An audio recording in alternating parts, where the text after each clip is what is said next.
से मैं जुड़ा रहा हूँ, मैं बहुत रगड़ा हूँ।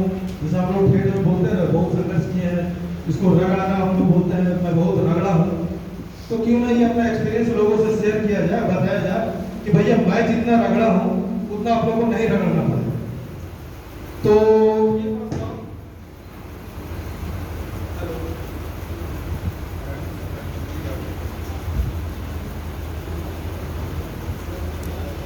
यात्रा में सर छोटा मोटा प्रॉब्लम होते रहेगा सर। तो ये प्रस्ताव सबसे पहले मैं मृत्युंजय जी को दिया कि मृत्युंजय जी ऐसा ऐसा मैं सोच रहा हूँ, तो बोले सर बहुत अच्छी बात है। फिर मेरे मन में आया कि अगर एक पार्टिकुलर कोचिंग में हम लोग करते हैं तो बहुत कम बच्चों को फायदा होगा, क्यों ना और भी बच्चों को बताया जाए। तो 4-5 कोचिंग को कॉन्टेक्ट किया गया, तो मुझे लगा चलो बहुत अच्छा है। और कहीं ना कहीं मुझे संकोच था कि पता नहीं कितने बच्चे आएंगे। तो मैं तो देख रहा हूँ काफ़ी लोग जागरूक हैं और मुझे बहुत खुशी हुई। आप अपने भविष्य के लिए बहुत अलर्ट है और भविष्य में कुछ बनना चाहते हैं, बहुत अच्छी बात है। साथियों, जब इंसान जन्म लेता है तो उस समय ईश्वर हमसे कभी भेदभाव नहीं करता। ईश्वर हमें जब जन्म दिया तो हमारे साथ कभी भेदभाव नहीं किया। हम सभी को एक समान शरीर दिया, हम सभी को 24 घंटे समय मिले और हम सभी को एक जैसे प्रेम दिया। कोई शून्य से शिखर तक पहुंचा तो देश का प्रधानमंत्री बना गरीबी से उठ करके, अगर गरीब का बच्चा राष्ट्रपति बना, मिसाइल मैन बना और साइंटिस्ट बना, तो यही 24 घंटे को इस्तेमाल करके और यही शरीर को इस्तेमाल करके और इसी दिमाग को इस्तेमाल करके। तो आप जीवन में क्या पाते हैं, क्या हासिल करते हैं, ये इसी पर निर्भर करता है कि 24 घंटे समय जो ईश्वर ने आपको दिया है और ये ब्रेन दिया है, इसका आपको इस्तेमाल करना। जो शून्य से शिखर तक पहुंचा है वो हमसे और आपसे किसी भी रूप में अलग नहीं। साथियों, अगर समय का हम बात करें, हमें 24 घंटे ईश्वर दिए। ईश्वर ने कहा जाओ, इंसान जो तुम्हें जन्म दे रहे हैं कुछ अच्छा कर्म करो, अच्छे से जियो। क्या सचमुच हम जी रहे हैं? मैं डाटा बता रहा हूँ, कैसा हम जी रहे हैं। 24 घंटे है, 24 घंटे में लगभग हम लोग 8 घंटे सोते हैं। अगर हम काम कर रहे हैं या जो स्टूडेंट है स्कूल जाते हैं, कॉलेज जाते हैं, 8 घंटा मोटा मोटी उसमें चला जाता है, जाने में, आने में, पढ़ने में। जो काम कर रहे हैं उनका भी मोटा मोटी 8 घंटा चला जाता है। 16 घंटे बाकी बचे हमारे पास 8 घंटे। 8 घंटे में नहाने धोने, खाने पीने, बात करने, टीवी देखने, इसमें आपका 2 से 3 घंटा चला जाता है। हमारे पास सिर्फ बच रहे हैं 4 से 5 घंटे। तो हम जीने के लिए यही 4-5 घंटे में से हम यही 4-5 घंटे में जीवन में कुछ कर सकते हैं तो कर सकते हैं, नहीं तो गए। लेकिन जो शून्य से शिखर तक पहुंचे, जो बड़े सपने देखे और बड़े सपने को पूरा करने का प्रयास किए, उनका एक ही फॉर्मूला रहा, ये 4-5 घंटे का तो बढ़िया से यूटिलाइज करना ही है। इसके अलावा थोड़ा थोड़ा कहीं कटौती करना है और ये 4-5 घंटे को थोड़ा सा बढ़ाना है। सोने में थोड़ा सा काम कम कर दिया, जो 8 घंटे सो रहे हैं उसमें 6 घंटा सो रहा है या 7 घंटा सो रहा है। मोबाइल में जो समय दे रहे हैं, टीवी में जो समय दे रहे हैं वो उसको कम कर दिया। साथियों, बहुत हैरानी की बात है कि अभी हमारे युवा लोग यूट्यूब, फालतू के यूट्यूब की ज्ञान के भी बहुत सारे भंडार पड़े हुए हैं, उसको न देख करके हंसी मजाक की चीज, फालतू की चीज देखते रहते हैं। बहुत सारे वेब सीरीज है, उसमें अपना समय बर्बाद कर रहे हैं और हम बोलते हैं कि हम ग्रेजुएट हो गए और हमें नौकरी नहीं मिली। इसके लिए कौन जिम्मेदार है? यार सरकार जिम्मेदार नहीं है, हम जिम्मेदार हैं। हमारे पास जो पर्याप्त समय है उसका हम इस्तेमाल नहीं कर रहे हैं और सरकार को दोष दे रहे हैं। हम किसको दोष दे रहे हैं? तो साथियों, सबसे पहले हमारा जो समय है, 24 घंटे हमें जो समय मिले हैं, उसको हम कैसे यूटिलाइज करते हैं बढ़िया से, यही आपको निर्धारित करता है कि आप कहां जाएंगे, जीवन में क्या होगा। दूसरी बात, वैज्ञानिक शोध के अनुसार जब बच्चा जन्म लेता है तो सभी का दिमाग एक जैसा होता है, सभी एक जैसे बुद्धिमान होते हैं, सभी की बौद्धिक क्षमता एक जैसी होती है। जैसे जैसे बच्चे बड़े होते हैं, 4-5 साल के होते हैं, उस समय में देखिएगा बच्चा में कभी ये भावना नहीं होती है कि कौन गरीब है और कौन अमीर है, कौन किस फैमिली से आया है, कौन किस फैमिली से आया है। सभी बच्चे में उत्साह होता है, उसमें क्यूरियोसिटी होता है सीखने का, ये कैसे हुआ, वो कैसे हुआ। जब मैट्रिक का बच्चा पहुंचता है उस समय भी उसमें एनर्जी उफान पे रहती है, मुझे लगता है जीवन में हम हर कुछ हासिल कर सकते हैं। इंटर जब लोग पास करते हैं, जब ग्रेजुएट कर रहे होते हैं और विभिन्न कंपटीशन का तैयारी कर रहे होते हैं, उस समय दुर्भाग्यवश कभी समाज के लोग आपको बोलेंगे भाई ये तुमसे क्यों हो? अगर आप बड़े बिजनेसमैन बनना चाह रहे हैं, सपना देख रहे हैं, प्लानिंग कर रहे हैं, लोग मजाक उड़ाना शुरू कर देंगे कि ये तुमसे क्यों हो? अगर आप आईएएस बनना चाह रहे हैं तो आपको बोलेंगे है ये तुमसे होगा, तुम्हारे पास औकात नहीं है, तुम नहीं हो सकते हो। अगर आप बैंक का अधिकारी बनना चाहते हैं उसमें बोलेंगे भैया तुमको पैसा देना पड़ेगा, बिना पैसा की नौकरी नहीं लगती है। दुख इस बात की होती है कि हमारे गार्जियन भी हमारे माँ पिताजी भी बोलते हैं कि बेटा ये तुमसे नहीं होगा। माफी चाहता सर, जवाब पिताजी को दोष नहीं दे रहा हूँ, उनके सोच का दोष दे रहा हूँ मैं, वो अपने तरीके से सोचते हैं। तो इसका बचने का तरीका क्या है? साथ ही जब मैं राज्य में तैयारी कर रहा था, हमारे पड़ोसी बड़े प्यार से घर मुझे बुलाया, बोले दिलीप पिताजी सुनिए, तुम्हारी स्थिति अच्छी है, तुम्हारी दो बहन है, तुम खूब तैयारी किया, कोशिश किया, छोड़ दो अब कुछ काम करो। सर तो मैंने क्या किया, इधर से सुना और इधर से निकाल दिया। मैंने इधर से सुना और इधर से निकाल दिया क्योंकि मुझे कॉन्फिडेंस था। मैंने बहुत सारे एग्जाम निकाले थे, मैंने बहुत सारे पीटी निकाले, बहुत सारे मेंस निकाले, मुझे लग रहा था मैं कभी न कभी नौकरी ले लूंगा, मुझे कहीं न कहीं हो जाएगा, कभी न कभी हो जाएगा। साथ में जब बारिश में हम लोग बाहर निकलते हैं, छतरी लेकर निकलते हैं कि ताकि भीगे नहीं। तो लोग जो आपका मजाक उड़ाते हैं, आपको जो डिमोरलाइज करते हैं, डिस्करेज करते हैं, ये आपका छतरी का काम आपका कॉन्फिडेंस करेगा, आपका मेहनत करेगा, कोई आपको हिला नहीं सकता।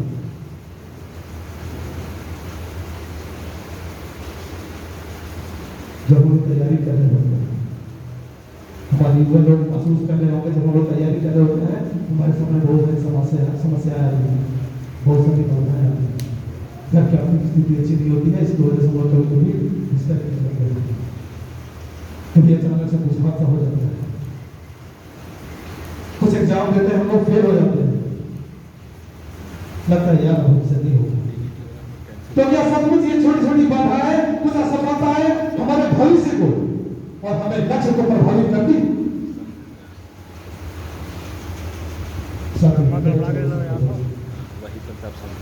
जब लंबे जाने जाया करता था, शाम में 5 बजे तक लौट जाता था, एक दिन 5:30 बजे वो बच्चा नहीं लौटा। उसके बाद बाहर परेशान हो गई और बदल हो गई कि हाँ जिसके साथ बच्चा जाया करता था उसे पूछने लगती है, यदि व्यक्ति हैरान हो जाएगी वो तो आगे तो पूछने लगती है मेरा बेटा को आप लोगों के साथ गया, आप लोग आ गए, मेरा बेटा चले आया, क्या हुआ? तो उन लोगों ने कहा आपका बच्चा हम लोगों के साथ जरूर गया था, हम लोग पीछे पीछे आ रहा था, सरकार नहीं है कि आपको बच्चा कहाँ गया, क्या हुआ और परेशान तो रोना महसूस कर 5:30 से 6 बज गया, 6:30 बज गया, 7 बज गया, अंधेरा हो रहा है। उसके बाद देख रही है कि उसका बच्चा आ रहा है। उसके बाद उसको महसूस बेटा तुम्हारा इतना लेट कैसे हो? तुम्हारा दिन 5-5:30 बजे लौट जाते थे, 5 के साथ तुम जाते थे, उन लोग आ गए, तुम्हारा ऐसा क्या हुआ कि तुम अभी आ रहे हो? बच्चा ने कहा हाँ मैं लोगों के साथ जरूर गया था, लेकिन जब और धीरे धीरे आगे बढ़ रहे थे और किसी रुक गए और लोग आगे निकल गए और गली जंगल में चले गए और भटक गया, मैं भटक गया और फिर मैं परेशान हो गया। फिर कोई दूसरे ग्रुप वाले लकड़ी लाने जा रहे थे, उन लोगों ने मुझे जब देखा तो हैरान रह गए कि बच्चा अकेला यहाँ क्या कर रहा है। तो उन लोगों ने कहा कि चलो ठीक है, मैंने कहा मैं लकड़ी लाने आया था और मैं भटक गया। तो उन लोगों ने कहा चलो ठीक है, हम लोग के साथ लकड़ी लाने और हम लोग के साथ लौट जाए।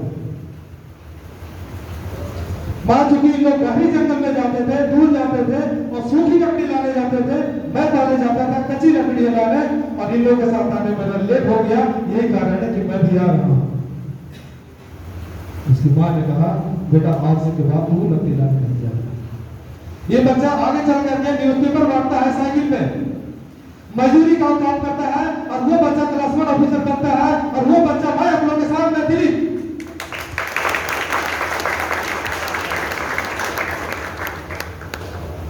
साथ में जीवन में अगर कुछ बड़ा करना चाहते हैं तो समस्या आएगी, असफलताएं आएगी, लोग आपका मजाक उड़ाएंगे, लेकिन ये आप पर निर्भर करता है कि आप अपने लक्ष्य से भटक जाते हैं या अपने लक्ष्य की तरफ लगे।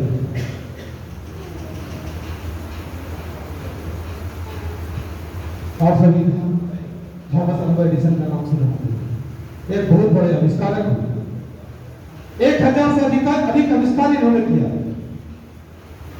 ये बड़े परिवार में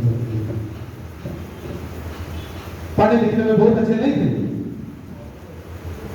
मात्र स्कूल में जब एडमिशन करा गया तो मात्र 3 महीने स्कूल गए और उनको प्रिंसिपल ये बोल करके बाहर निकाल दिया गया, ये बच्चा बंद बुद्धि का है और हम इसे नहीं पढ़ा सकते हैं। उसकी शिक्षा घर में दी गई। यह बच्चा बड़ा जिज्ञासु, जैसे हर बच्चा जिज्ञासु होता है, जानना चाहता है ये कैसे हुआ, क्यों हुआ। वो हमेशा देखता रहता था, पूछता रहता था ये कैसे हुआ, क्यों। वो एक बार नोटिस किया कि इंसान नहीं उड़ सकते हैं, जानवर नहीं उड़ सकता है, सिर्फ पक्षी उड़ते हैं, उसके पीछे क्या कारण है। इसने ऑब्जर्व किया, इंसान कीड़े नहीं खाते हैं, जानवर कीड़े नहीं खाते हैं, पक्षी कीड़े खाते हैं, कहीं ऐसा तो नहीं कि कीड़े खाने की वजह से पक्षी उड़ती है। उसके दिमाग में पूरा फंस गया, तो कीड़े को जमा कर दिया, उसका घोल बनाया और अपने दोस्त को पिला दिया। और वो देख रहा था कहीं उड़ रहा है क्या, तो उड़ता तो नहीं है लेकिन वो बहुत गंभीर रूप से जरूर बीमार हो जाता है। उसके बाद इसकी बहुत पिटाई होती है। साथियों, इसी तरह की घटनाएं बहुत होती रही इनके साथ। मात्र 12 साल की उम्र में इन्हें ट्रेन में न्यूज़पेपर बांट के पड़ा और रेलवे स्टेशन में एक बोर्ड ऐसे खाली पड़ा था और लेबोरेटरी लगाया और पेपर बांटने के बाद जब उसे समय मिलता था तो उसी लेबोरेटरी में जाकर अपना एक्सपेरिमेंट करता था वो। एक बार उस लेबोरेटरी में आग लगी। जब ट्रेन के कंडक्टर को पता चला, उसे बहुत जोर पता हुआ, उसकी वजह से उनके सुनने की क्षमता हमेशा के लिए समाप्त हो गई और उस समय की उम्र मात्र 14 साल की। साथियों, ये घटना अगर हम लोगों के साथ होती तो हम लोग उसे नहीं करते। अब कल्पना कीजिए, हम लोग का काम ठीक ठाक है, सब कुछ ठीक ठाक है, हम सुन रहे हैं, अचानक से सुनने की क्षमता हमारी समाप्त हो जाती है, हमारे साथ कैसा बीतेगा। उसने कहा चलो अच्छा, बाहरी शोर जो मुझे परेशान करती थी, मुझे अपने एक्सपेरिमेंट में जो डिस्टर्ब करती थी, अब मुझे डिस्टर्ब नहीं करेगी और मैं पूरे कंसंट्रेशन के साथ में काम कर सकता हूँ। साथियों, का जितना भी आविष्कार हुआ, सबसे बड़ा आविष्कार बल्ब का आविष्कार है। बल्ब का आविष्कार ने इस विश्व को अंधकारमय जीवन से उजाले लगा। एक इंटरव्यू में एक व्यक्ति ने मुझसे पूछा, एडिसन साहब, you have failed more than 10,000 times before you successfully invented this bulb। आपने 10,000 से अधिक बार फेल किए, उसके बाद आप सक्सेस हुए, इसके बारे में आपको क्या बताएंगे। एडिसन ने कहा, I have not failed more than 10,000 times, but I have successfully got the ways, 10,000 ways that will not work। अर्थात मैं 10,000 बार फेल नहीं हुआ, जबकि 10,000 मुझे ऐसे तरीके पता चले जिससे बल्ब नहीं बनाया जा सकता। साथ में उनका सपना था बल्ब बनाना। अब बल्ब बनाने के लिए हम 10,000 बार कोशिश किए और हम 10 बार कोशिश करते तो सरेंडर कर देते हैं और हम बोलते हैं कि हमें लक्ष्य नहीं दिखता है। तो अगर आप अपना लक्ष्य बना लिया, कुछ हासिल करना चाहते हैं तो फेल होने के लिए आप तैयार हैं। जीवन में जितने भी लोग, इस विश्व में जितने भी लोग सफल हुए हैं, वो उतना ही अधिक बार असफल हुए हैं। तो अगर आप सफल होना चाहते हैं तो आप असफल होने के लिए तैयार हैं।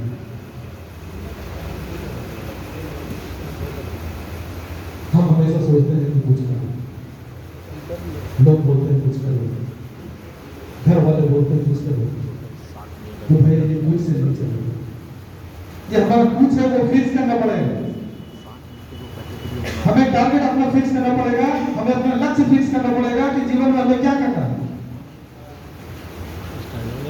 आप जिस चीज को देख नहीं सकते हैं, आप उसके ऊपर निशाना नहीं लगा सकते। अमेरिका में हार्वर्ड यूनिवर्सिटी में 1979 में स्टडी किया गया। एमबीए करके कुछ ग्रेजुएट लोग निकल रहे थे। लास्ट डे उन लोग से पूछा गया कि इनमें से कितने जो स्टूडेंट लोग हैं जो अपना लक्ष्य निर्धारित कर चुके हैं। उस स्टडी में पता चला मात्र 3% लोग अपना लक्ष्य को निर्धारित किए थे और उस लक्ष्य को कैसे हासिल किया जा सकता है वो अपना तरीके भी बना लिए थे, नोटबुक में लिख लिए थे। अब 13% लोग ऐसे थे जो अपना स्पष्ट लक्ष्य तो नहीं बनाए थे लेकिन सोच रहे थे कि मुझे कुछ करना है, कुछ बड़ा करना है। और 84% लोग ऐसे थे जो कुछ भी नहीं सोचे थे कि मुझे क्या करना है। जब पूछा गया तो बताया कि पता नहीं, अभी नहीं सोचे हैं, अभी यहाँ से निकलने के बाद थोड़ा मस्ती करेंगे, उसके बाद नहीं सोचेंगे। साथों ठीक 10 साल के बाद उन व्यक्तियों से संपर्क किया गया तो वैसे व्यक्ति जो 84% लोग जो अपने लक्ष्य को निर्धारित नहीं किए थे, उनका जो इनकम था, इससे इनका एवरेज का दोगुना इनकम वैसे व्यक्तियों को था जो 13% वाले जो अपने लक्ष्य को निर्धारित किए थे लेकिन स्पष्ट प्लानिंग नहीं बनाए थे। और सबसे हैरानी वाली बात, ऐसे 3% लोग जो अपना लक्ष्य निर्धारित कर लिए थे और अपना प्लानिंग बना लिए थे कि मुझे कैसे हासिल करना है, इसकी इनकम औरों की अपेक्षा 10 गुना है। तो साथियों, लक्ष्य हमारे लिए बहुत इंपॉर्टेंट है, अपना लक्ष्य आप निर्धारित करना। अब सवाल उठता है कि लक्ष्य क्या हो सकता है।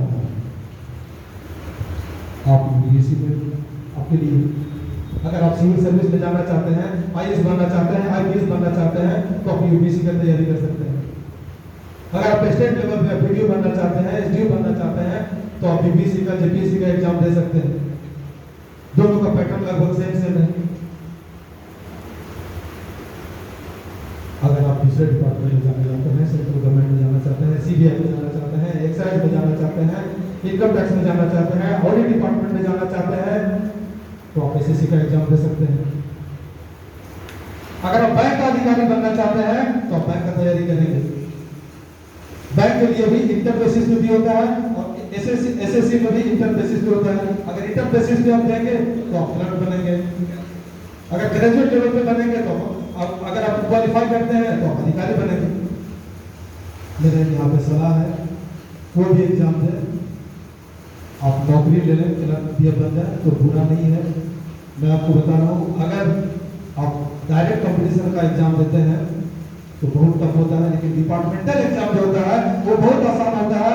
यहाँ अगर आपको 10 लाख से कंपटीशन करना है तो वहाँ मात्र आपको 100 आदमी से कंपटीशन करना पड़ेगा और 1000 आदमी से कंपटीशन करना पड़ेगा। तो आप कभी यह ना सोचें कि मुझे क्लर्क बनना है, क्लर्क नहीं बनूंगा, ऑफिसर बनूंगा। आपका ध्येय है आपको नौकरी पाना, अच्छी नौकरी पाना, तो वहाँ आपको नौकरी मिल जाएगी और उसके बाद आप फर्दर तैयारी करते रहें। और एक गलत फहमी मैं आप लोगों का दूर कर दूं, बहुत सारे लोग सोचते हैं कि नौकरी हमें लग जाएगी, उसके बाद हमें समय नहीं मिलेगा, हम पढ़ नहीं पाएंगे।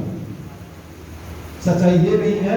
5:30 से 6 बजे तक जो भी ऑफिसर बंद हो जाता है, उसके बाद आपके पास 4 से 5 घंटा आराम से समय मिलता है और 4-5 घंटा अगर आप ठीक से भी पढ़ लें तो सब कुछ कर सकते हैं। रेलवे में भी बहुत सारे अपॉर्चुनिटीज हैं, इंटर बेसिस पे भी है, मैट्रिक बेसिस पे भी है, ग्रेजुएट बेसिस पे है। वो डिपेंड करता है कि आप क्या बनना चाहते हैं, आपको कौन सा चीज पसंद है। अगर आप अपने लक्ष्य को निर्धारित करते हैं तो ये कभी नहीं देखें कि हमारे दोस्त क्या लिया है वही आप, अपने गार्जियन क्या कर रहे हैं वो चीज आप करें, आपका भाई जो लिया है वो चीज आप करें। ये जरूरी नहीं है अगर वो सक्सेस किया तो आप भी सक्सेस करें। तो फिर यहाँ पे प्रश्न उठता है, भैया कि लक्ष्य हम निर्धारित करें तो कैसे निर्धारित करें।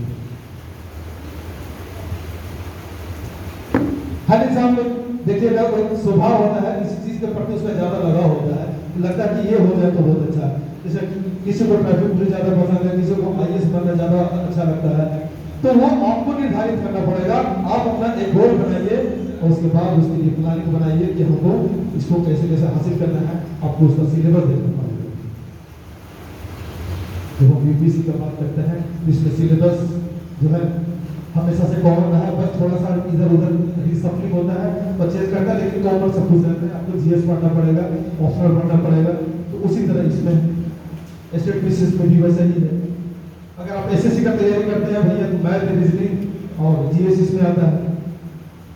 मैथ्स के लिए बहुत सारे बुक मार्केट में अवेलेबल है। आप एसएससी का मैथ और पीएससी का आता है, बैंक सर्विस प्रोविडेंट का एक टाइम का मैथ में पढ़ा हूँ, मुझे बहुत अच्छा लगा। आरएस अग्रवाल का भी आप पढ़ सकते हैं।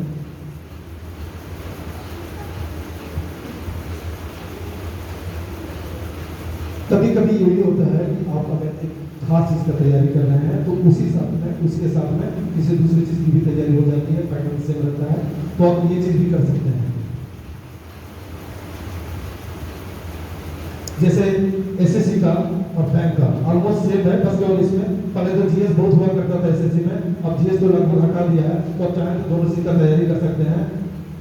और बैंक की तैयारी में बस केवल इसमें बहुत मायने रखता है, लेकिन कॉन्सेप्ट जो एसएससी का है वही बैंक का भी है।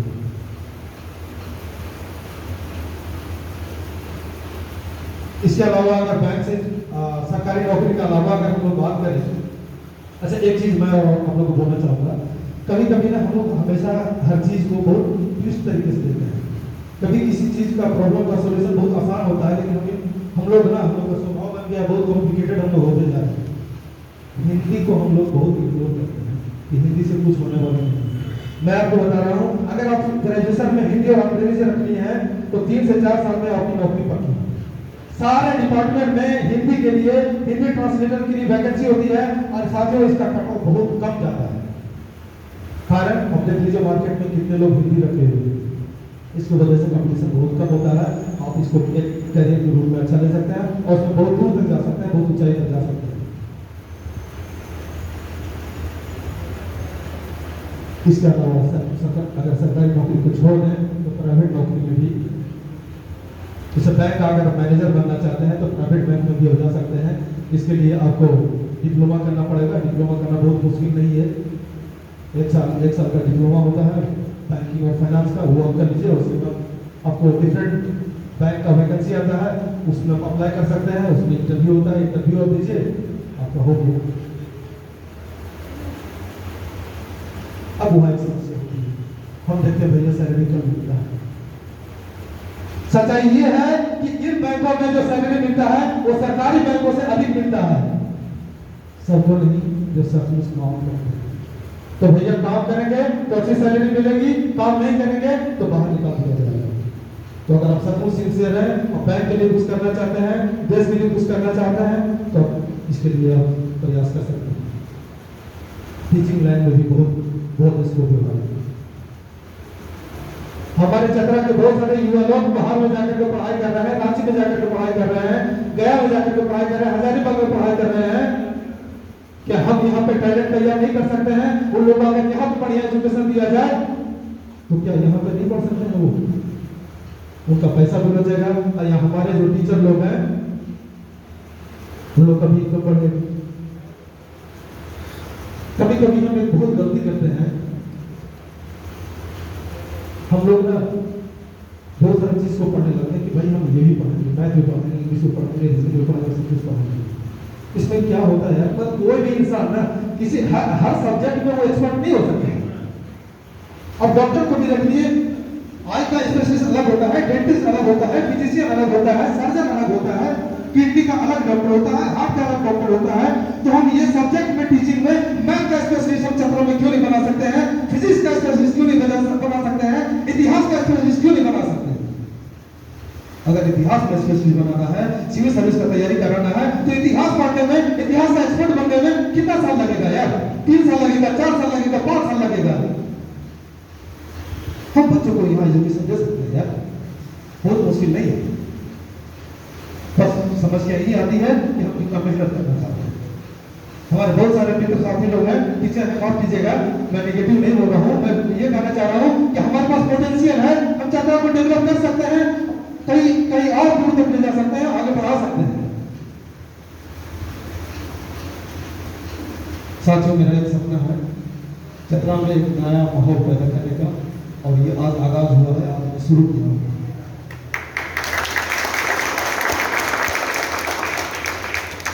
और ये माहौल होगा आपके सकारात्मक सोच का, आपके आत्मविश्वास का, और आपको रोजगार दिलाने का।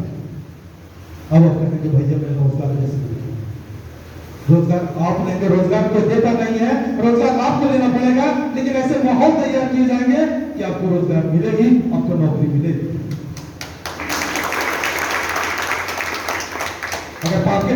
अगर हम कल्पना करते हैं, हम सोचते हैं कि एक टी शर्ट खरीदना है, तो भैया टी शर्ट का कीमत चुकाना पड़ता है, तब आपको टी शर्ट मिलेगा।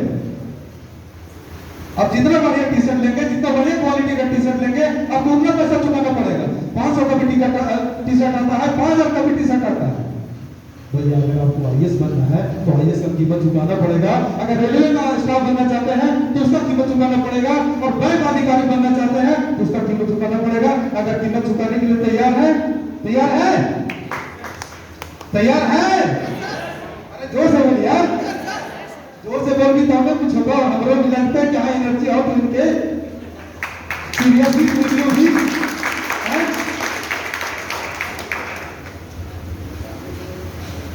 साथ ही हमारे बगल जिला में सर गया में एक जगह है, वहां पटवा एक छोटा सा मोहल्ला है, एक एक घर में आईआईटीएन है।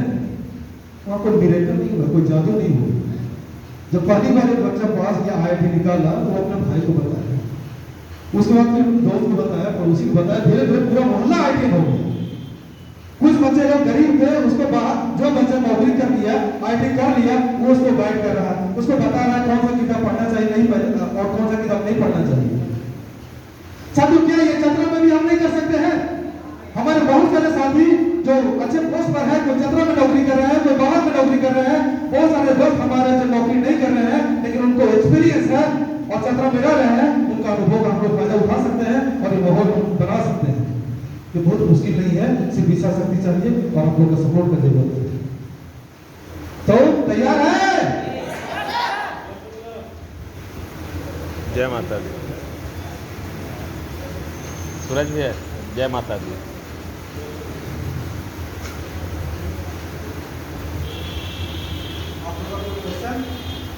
आप लोगों को क्वेश्चन है तो आप यस मैडम, आप अंग्रेजी बहुत अच्छा बोलते हैं।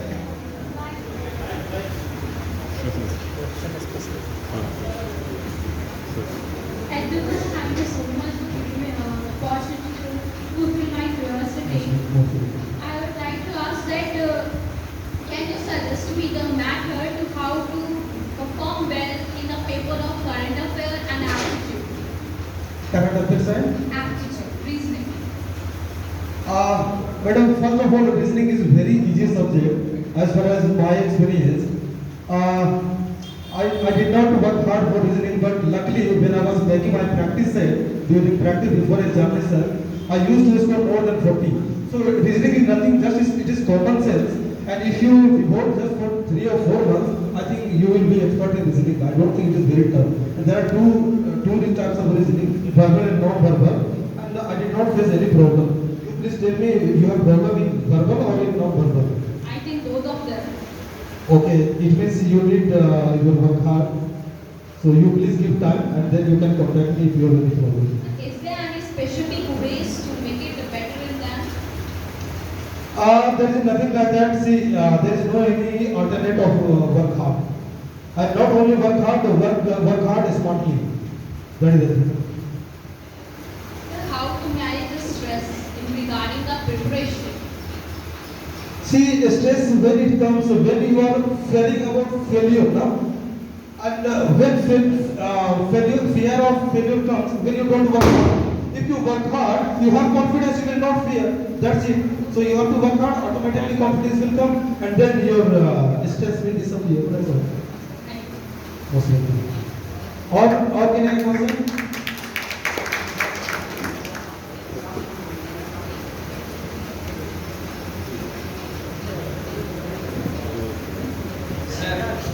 जेआरएफ के बारे में बताइए सर।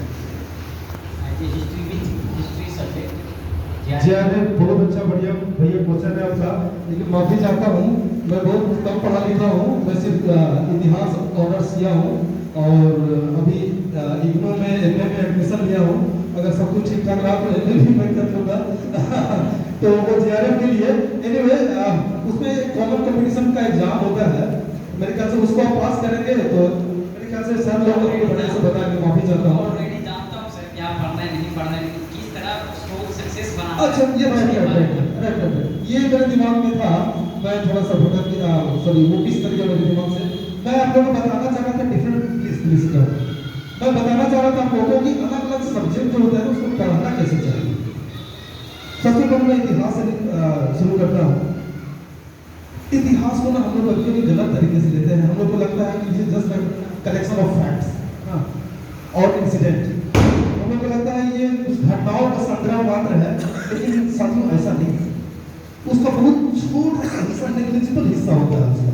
और असल क्वेश्चन में आप देखेंगे एग्जामिनेशन में डायरेक्ट क्वेश्चन इस तरह से नहीं पूछता है कि फलाना युद्ध कब हुआ और किनके बीच हुआ। अगर पूछना भी है ना तो एक क्वेश्चन में 4-5 क्वेश्चन दे देगा, फिर मैच करेगा कौन सा किसमें होगा। तो इतिहास को पढ़ने का सबसे अच्छा तरीका है आपको कौन सा पढ़ना पड़ेगा, उसमें डेवलपमेंट आपको देखना पड़ेगा, होलिस्टिक तरीके से आप उसको देखिए, पूरा इतिहास को आपको दिमाग में रखना पड़ेगा। और जैसे सपोज सोसाइटी डेवलप कैसे हुआ, इंसान का डेवलपमेंट कैसे हुआ, रिलीजन का डेवलपमेंट कैसे हुआ, इस तरह अगर आप फेज वाइज देखेंगे, जैसे सिंधु घाटी सभ्यता में नगर का व्यवस्था किस तरह था, उसके बाद हम लोग जब वैदिक काल में देखते हैं तो नगर का डेवलपमेंट किस तरह से हुआ, उसके बाद मौर्य काल में किस तरह था, उसके बाद किस तरह हुआ, और आप अभी से लिंक कर सकते हैं जिस तरह से अभी हो रहा है उस समय अभी वही था, बस केवल रूपांतर हो गया है क्योंकि लोग डेवलप करते हैं। एक चीज और, इतिहास को जब भी आप पढ़ें तो ज्योग्राफी से जोड़ करके पढ़ें, इस आपको बहुत सपोर्ट किया। अब ज्योग्राफी का मैं बात करता हूँ, ज्योग्राफी कैसे पढ़ना चाहिए। ज्योग्राफी भी रटने वाला चीज नहीं है। ज्योग्राफी में कभी कभी लोग गलती करते हैं, लूसेंट उठा लेते हैं, उसको रटना शुरू करते हैं। लूसेंट जो जीएस का होता है यार, वो सिर्फ आपको रिवीजन करने के लिए देता है, वो कॉन्सेप्ट आपको क्लियर नहीं करता। ज्योग्राफी पढ़ने का सबसे अच्छा तरीका है, क्योंकि वो साइंटिफिक सब्जेक्ट है, आपको समझना पड़ेगा। और समझने के लिए मेरा जो तरीका रहा है, और मैं वो बताता हूँ, पता नहीं आप लोग उसको कितना ग्रैब करते हैं। ज्योग्राफी को ना 3 पार्ट में डिवाइड कर लीजिए। ऊपर स्काई जो है उसको एक पार्ट में रख लीजिए, वायुमंडल को एक पार्ट में रख लीजिए, और तीसरा पार्ट जो है पृथ्वी में रख लीजिए। फर्स्ट पार्ट अगर वायुमंडल का हम लोग बात करें, स्काई का बात करें, तो वहां पे ग्रह उपग्रह से क्वेश्चन जनरली पूछता है, मुझे फलाना ग्रह का कलर अगर रेड है तो रेड क्यों है, अगर इसका कलर ऐसा है तो ऐसा क्यों है, कौन सा साइज किसका है, तो वहां से क्वेश्चन अगर देखेंगे तो बहुत कम पूछता है। उससे ज्यादा क्वेश्चन आपको वायुमंडल से पूछता है कि मॉइस्चर किस तरह से बनता है, बादल किस तरह से बनता है, उसके बाद फिर रेनबो जो फॉर्म करता है वो किस तरह से फॉर्म करता है। कभी कभी बहुत डिफिकल्ट हम लोग पढ़ने लगता है कि रेनबो में एंगल वगैरह पूछता है, वो एंगल कभी बात एंगल नहीं पूछता है, जो बेसिक क्वेश्चन है उसको अपन है। उसके बाद आप पृथ्वी पे आते हैं। पृथ्वी का एक पिक्चर और तस्वीर, एक पिक्चर बनाए, तस्वीर बनाए अपने दिमाग में। जैसे ही हम लोग पापू तो हम लोग के दिमाग में आता है एक व्यक्ति ऐसा है वैसा है, ठीक है। उसी तरह से भारत के बारे में अगर हम लोग बोले कि फलाना स्टेट ऐसा है, फलाना स्टेट वैसा है, तो तुरंत हमारे दिमाग को स्ट्राइक करना चाहिए कि भैया वहाँ फॉर एग्जाम्पल ये पृथ्वी, यहाँ पे एशिया है, यहाँ पे यूरोप है, नॉर्थ अमेरिका है, साउथ अमेरिका है, उसके बाद बीच में एशिया और अमेरिका के बीच में अफ्रीका है। तो अफ्रीका आपके दिमाग में होना चाहिए कि कहाँ पे कौन सा है। साउथ अफ्रीका होने से आ जाता है कि साउथ अफ्रीका भैया तो साउथ साइड होगा, तो उसके आसपास में कौन सा है, उसी के अनुसार आप सी को भी लिंक कर सकते हैं कि कौन सा सी किससे जुड़ रहा है। तो उस तरह से अगर आप मैप यहाँ पे दिमाग में बना देना तो हम आपको हमेशा क्लियर रहेगा। फिर ज्योग्राफी एक साइंस सब्जेक्ट है। दूसरी बात एक बहुत इम्पोर्टेंट चीज आप लोग बता रहा हूँ, हम लोग पढ़ते बहुत ज़्यादा, लेकिन उससे कहीं ज्यादा काम करता है हम सोचते क्यों नहीं। अब जो भी पढ़े 1 घंटा पढ़े, उसके बाद उस चीज को 10 मिनट आप सोचें कि आप क्या पढ़े हैं। इससे क्या होगा, एक तो आपका मेमोरी पावर बढ़ेगा और आप उसको ज्यादा से ज्यादा समझ पाएंगे। अब चूंकि आप ये आदत बना ली है, तो जब भी आप इस चीज को पढ़ेंगे तो ये चीज आपके ऊपर प्रेशर आएगा, दिमाग में प्रेशर आएगा कि भैया पढ़ने के बाद मुझसे पूछा जाएगा, वो अलर्ट रहेगा और आप बढ़िया से बहुत कंसंट्रेशन के साथ आप उसको पढ़ सकते हैं। साइंस में आते हैं, साइंस में फिजिक्स केमिस्ट्री बायोलॉजी रहता है। केमिस्ट्री से क्वेश्चन हटा के अब धीरे धीरे कम पूछने जा रहा है। फिजिक्स पहले क्वेश्चन बहुत पूछता था, फिजिक्स अभी कॉन्सेप्चुअल क्वेश्चन पूछता है। तो फिजिक्स बहुत मुश्किल है यार, 3 से 4 महीना फिजिक्स खत्म हो जाएगा। फिजिक्स का आपको भौतिक विज्ञानी नहीं बनना है, आपको एक्सपर्ट नहीं होना है, आपको साइंटिस्ट नहीं बनना है, सिर्फ जीएस पर्पस के लिए पढ़ना है। तो 3 से 4 महीना में फिजिक्स खत्म। मतलब सिर्फ फिजिक्स नहीं, फिजिक्स का और भी कोई सब्जेक्ट का पढ़िए, तब मैं बता रहा हूँ फिजिक्स आपका खत्म। और जब भी किसी सब्जेक्ट को उठाएं और एक टारगेट बना लें कि इसको इतना महीना में या इतना सप्ताह में फिनिश करना है, ऐसे नहीं चलेगा कि साइंस उठा लें कि साइंस पढ़ना, पहले साइंस खत्म कर लेते हैं, उसके बाद इतिहास शुरू कर लेंगे, ज्योग्राफी शुरू कर लेंगे। ये आपके ऊपर निर्भर करता है। आप साइंस भैया अब 3 साल तक खींचते रहे, अगर आपको लगता है कि जल्दी हासिल करना है कुछ तो टाइम बहुत बनाना पड़ेगा। आपके ऊपर प्रेशर रहेगा, आपके दिमाग के ऊपर भी प्रेशर रहेगा, और ज़्यादा से ज़्यादा ग्रैब करने का, एब्जॉर्ब करने की कोशिश करने का, समझने का कोशिश करेगा। बायोलॉजी से भी क्वेश्चन आजकल बहुत ज़्यादा पूछने लगा है, केमिस्ट्री से कुछ कम क्वेश्चन पूछने लगे हैं। तो बायोलॉजी में यार कुछ उसको सिर्फ पढ़ना समझना है, उसमें कोई टीचर की जरूरत है, गाइड की जरूरत है, आप खुद पढ़ेंगे सब अपने समझ जाएंगे। क्या सही है ना, उसमें तो दिक्कत है नहीं। उसके बाद रीजनिंग और मैथ, मैडम ने रीजनिंग पूछ रहे थे, तो रीजनिंग में बहुत सारा चीज आता है यार। रीजनिंग मुझे कभी टफ नहीं लगा, कभी भी टफ नहीं लगा मुझे। मतलब जब जस्ट मैं स्टार्ट किया तो उसमें 20-25 क्वेश्चन मैं आराम से बना लेता था। 2 से 3 महीना मैं दिया, रीजनिंग मेरा बहुत अच्छा था। और मैं जब भी एग्जाम में बैंक का एग्जाम देता था तो 40+ हमेशा रहता था। तो रीजनिंग बहुत दिक्कत नहीं है, प्रैक्टिस का चीज है। मैथ में कुछ चीज है, टिपिकल क्वेश्चन रहता है, तो टिपिकल क्वेश्चन को छोड़ना है। एक पॉइंट और मैं आप लोगों को बता दूं, आप जब भी एग्जाम दे रहे हैं एग्जामिनेशन हॉल में, तो आप सभी को एक्सपीरियंस होगा कि सिलेक्शन आपका जब भी होता है वो 60% में होता है, या 70% तो रिजल्ट जाता है यार। तो आप वो क्वेश्चन में फोकस करें जो 60% जो बनाए जा सकते हैं। अब वैसे क्वेश्चन में बच जाइए जो नहीं बनाया जा सकता, उसको स्कोर करने की जरूरत नहीं है। और सभी एग्जाम में, चाहे जिस स्टैंडर्ड का एग्जाम ले लें, यूपीएससी ले, बीपीएससी ले, जेपीएससी ले, बैंक ले, रेलवे ले, सभी में 20% बहुत तक क्वेश्चन रहता है, वो 1 मार्क का नहीं बना सकता है। वो जानबूझ करके देता है ऐसा, क्योंकि ऐसा ना हो कि स्कोरिंग बहुत ज्यादा चला जाए। समझ रहे हैं, टेक्निकल चीज बहुत जानबूझ करके देता है। तो वो क्वेश्चन का टेंशन ही नहीं लेना है, वो बने नहीं बने। अब मान करके चलिए कि 20% क्वेश्चन हमसे बने गए। हाँ, 20% क्वेश्चन बहुत आसान लगता है, लग रहा है यार ये तो बहुत आसान है। अगर नया तैयारी शुरू कर रहे हैं, सपोज यूपीएससी का क्वेश्चन देखना है, ये तो लॉलीपॉप है, तो आराम से कर लेंगे। तो 20% क्वेश्चन बहुत आसान रहता है, जो सब आगे बढ़ा सकता है। और 40% क्वेश्चन थोड़ा एवरेज रहता है, और बाकी फाइनल जो 20% क्वेश्चन है वो थोड़ा सा स्टैंडर्ड रहता है। वही आपका डिसाइड करता है कि आपका सिलेक्शन हुआ नहीं। एक चीज और, जब भी आप एग्जामिनेशन हॉल में जाए तो एग्जामिनेशन के 1 दिन पहले बिल्कुल भैया पढ़ना नहीं। कभी ऐसा नहीं हुआ मैं इतना समय एग्जाम दिया, उसके 1 दिन 2 दिन पहले पढ़ा या उस दिन पढ़ा, उसका मुझे हेल्प मिला हो 1 नंबर भी, कभी भी ऐसा नहीं होगा। उसे क्या होगा, आपका स्ट्रेस बढ़ा, जो भी आप परफॉर्म कर सकते हैं ना, अगर 100 नंबर का आपका बनाने की क्षमता है तो आप निश्चित मान लीजिए कि 4-5 को गलत होगा। प्रश्न होता है कैसे गलत होगा भैया, जब जान रहे हैं तो इसलिए होता है 1 दिन पहले, दूसरे दिन पहले जब आप पढ़ रहे होते हैं तो हम लोग तो जानते हैं कि भैया ये चीज तो हम साइंस तो रिवीजन कर लिए, इतिहास रिवीजन नहीं किए, चलो इतिहास रिवीजन कर लेते हैं। जब इतिहास रिवीजन कर रहे होते देखते हैं भैया ये भी नहीं जानते, ये भी नहीं जानते, ये भी नहीं जानते हैं, उस समय स्ट्रेस बढ़ जाता है और फिर से लूज आपको हो जाता है। तो 1 दिन पहले बिल्कुल मत पढ़िए, दिन में अगर पढ़ना तो पढ़ सकते हैं, रात में बिल्कुल मत पढ़िए, और आराम से नींद लीजिए और एग्जाम दीजिए। आपका एग्जाम निश्चित रूप से बेहतर होगा। और एग्जामिनेशन हॉल में कॉमन सेंस भी बहुत काम करता है, नॉलेज आपका काम करता है, कॉमन सेंस भी बहुत काम करता है। इंपॉर्टेंट यह जरूर है कि आप क्या जानते हैं।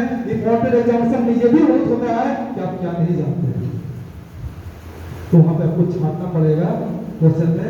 जैसे सपोज 4 क्वेश्चन, एक क्वेश्चन का 4 ऑप्शन दिया है, अब देखिए इसका कौन आंसर नहीं हो सकता है, उसको हटा दें। उसके बाद 2 ऑप्शन बचा, उसका कॉमन सेंस लगा करके इसको मार दें।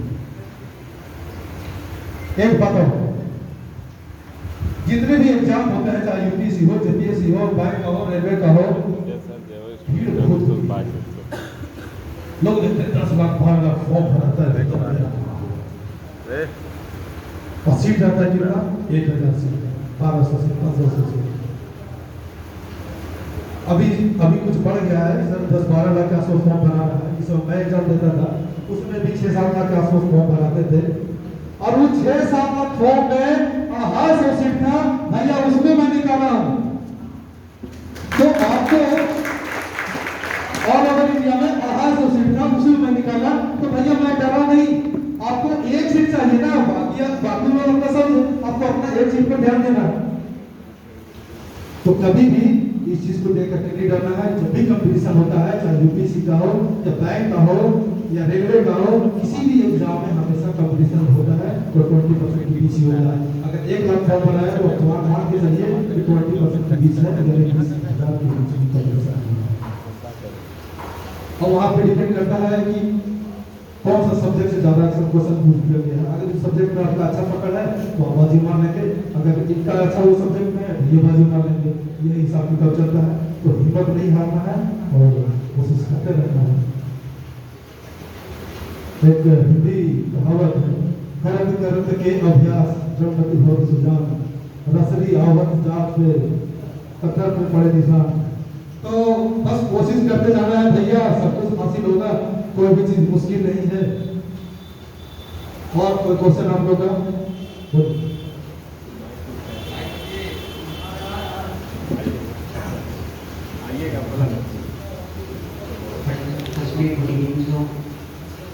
मेरा क्वेश्चन ये है सर कि अगर 2 पर्सन है और 2 पर्सन के पास एक का फैमिली बैकग्राउंड है वो बहुत अच्छे है और एक पर्सन का है फैमिली बैकग्राउंड है वो इकोनॉमिकल कंडीशन वो बहुत लो कंडीशन है सर। और जो लो कंडीशन जिस वो फैमिली बिलोंग करता है जिस विद्यार्थी और वो अपने लक्ष्य को प्राप्ति के लिए वो बहुत ज़्यादा सिंसियर है, बल्कि दूसरे का जो दूसरे पर्सन है उसका जो लक्ष्य पर कितना आकर्षण नहीं है और दूसरी चीज़ उसका फैमिली बैकग्राउंड अच्छा है और वो पढ़ाई करने के लिए दूसरी जगह चला जाता है और दोनों एक ही साथ रहता है।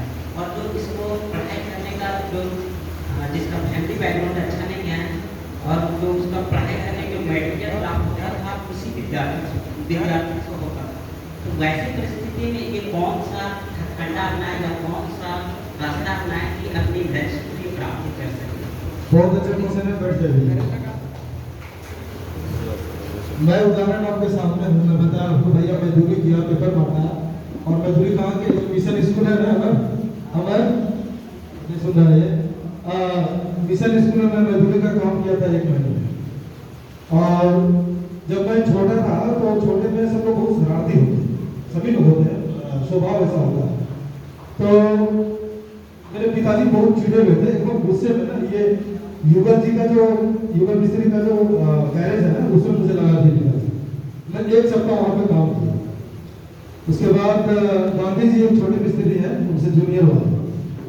तो पापा आए, पूछे कि मेरा बेटा कैसे परफॉर्म कर रहा है। बोला है आपका बेटा मस्त है यार, 1 सप्ताह में ओवरहोलिंग सीख गया। ओवरहोलिंग मतलब बड़ा गाड़ी का जो टायर है ना उसको बाहर निकाल करके ग्रीसिंग करके पूरा फील करना।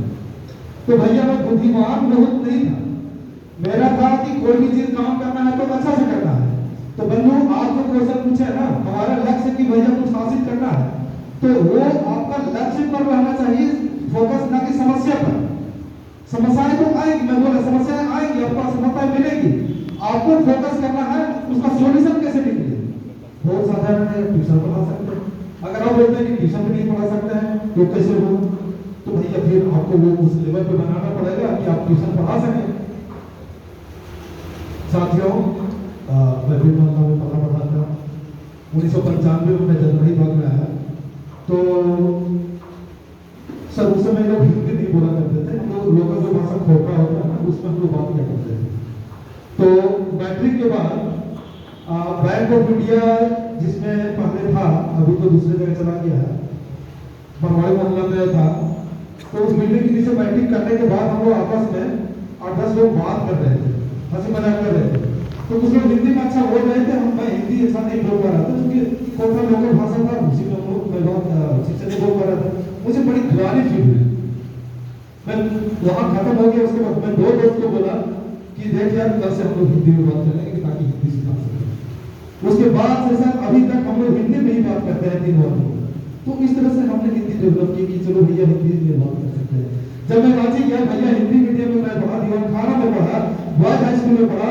तो वहाँ रांची में जितने भी स्कूल थे सब इंग्लिश मीडियम स्कूल थे। तो सारी बुक मैं इंग्लिश में मंगाया और इंग्लिश मीडियम में पढ़ा, फिजिक्स केमिस्ट्री मैथ सारा इंग्लिश मीडियम में खरीदा और उसको पढ़ा और फिर पढ़ाना शुरू किया।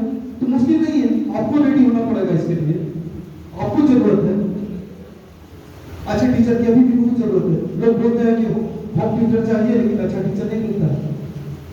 तो अच्छे टीचर आप बनेंगे तो अच्छा पैसा मिलेगा और आराम से ट्यूशन मिलेगा, कैसे मिलेगा।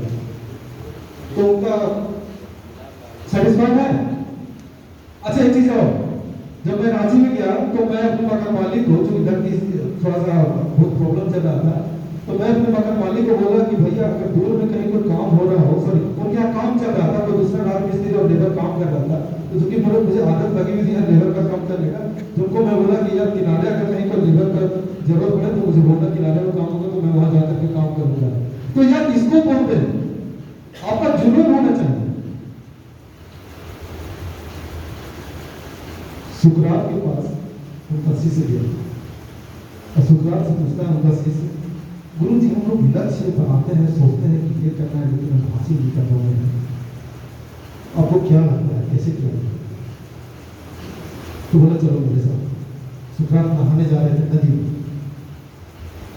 नदी में ले गए, उसके बाद उसका गर्दन पकड़ करके नदी में डुबो दिए और बहुत देर तक डुबो रहे। वो छटपटा रहा ऐसे से कि गुरु जी मुझे बाहर निकालिए, मैं सांस नहीं ले पा रहा हूँ।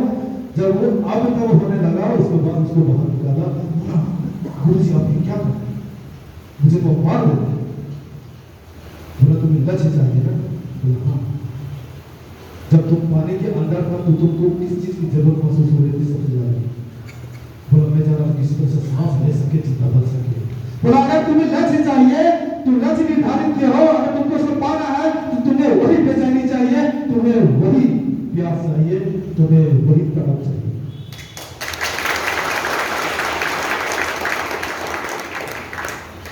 और किसी को क्वेश्चन? जी नमस्कार सर, मेरा नाम मृत्युंजय है। मेरा भी नाम मृत्युंजय है।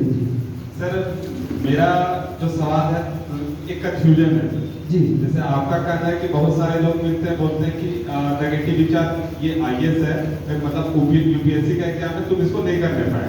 मेरे साथ जस्ट अपोजिट है। जो आदमी मिलता है बोलते यार तुम यहाँ क्या कर रहा है, तुमको यूपीएससी में होना चाहिए, यूपीएससी का प्रिपरेशन करो। चल लेते हैं यूपीएससी का प्रिपरेशन करें, वहाँ गड़बड़ा जाते हैं। दूसरा आदमी मिलता है बोलते तुम यहाँ क्या कर, तुम टीचर का करो, तुम टीचर में जाओगे अच्छे से। कुछ लोग मिलते बोलते तुम प्रोफेसर बनो, वहाँ जाओगे। मेरा अकाउंट्स है बैकग्राउंड, बोलते तुम अकाउंटेंट हो, तुम सीए क्यों नहीं बना, तो फिर उधर चल जाते। तो बहुत कंफ्यूजन है, तो कैरियर को कैसे व्यवस्थित करें, इसका सवाल। बहुत बढ़िया क्वेश्चन है यार, ये सभी के साथ होता है। 1999 में मैं रांची गया था। उस समय यहाँ मैगजीन तक नहीं मिलता था। मैं और मेरे साथ एक और दोस्त अशोक, हम लोग दोनों गए थे रांची में। तो हम लोग गए थे जनरली सिविल सर्विस का तैयारी करने के लिए। भैया यूपीएससी करना था और यार सच बताओ हम लोग यहाँ पे बहुत पढ़ रहे थे, वहाँ जाने के बाद लोगों को बहुत पढ़ा। तो भैया जो बीमारी आपको लगी ना वही बीमारी मुझे भी लगी।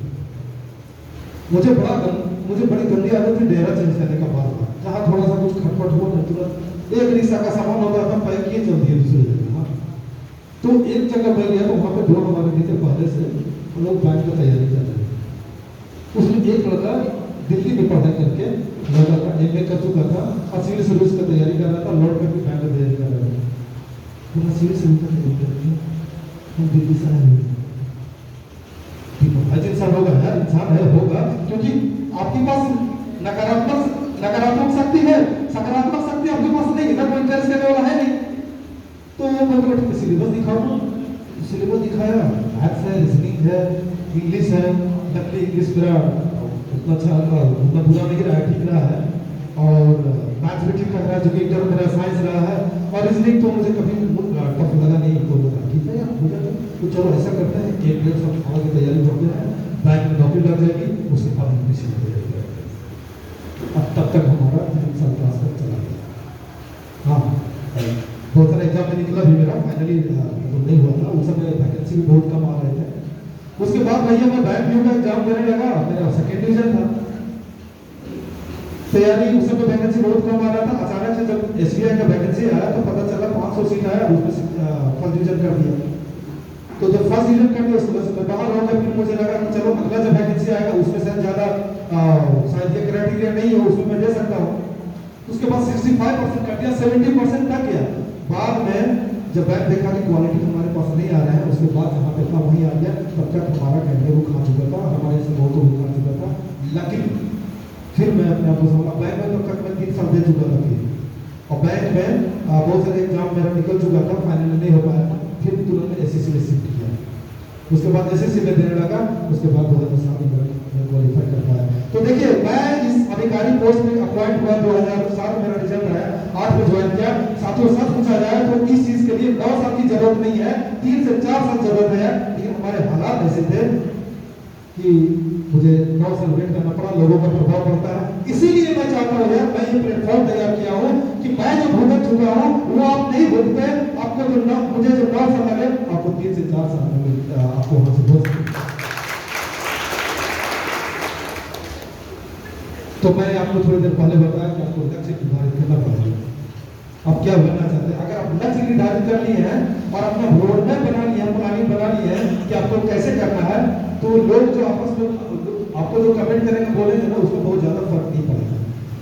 सर वो फिलहाल में अभी के समय में जैसे अकाउंट से मास्टर है मेरा सर, तो अब किस फील्ड में जाए, मेरा बीएड भी है, तो अभी फिलहाल में तो हम कुछ नहीं कर रहे, तो अब किधर अपना रास्ता तय करें जो ज़्यादा अच्छा रहेगा?